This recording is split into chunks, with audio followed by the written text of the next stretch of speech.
আসসালামু আলাইকুম রহমতুল্লাহ। আমি ডাক্তার মোহাম্মদ উমর ফারুক, শিশু নিউরোলজি বিশেষজ্ঞ।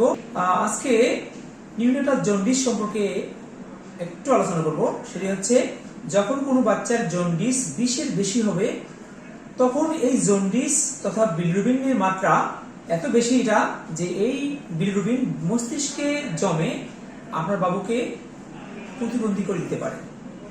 সেজন্য কি করবেন? অবশ্যই জন্ডিস এরকম বেশি হলে অবশ্যই সাথে সাথে শিশু বিশেষজ্ঞ পরামর্শ নেবেন।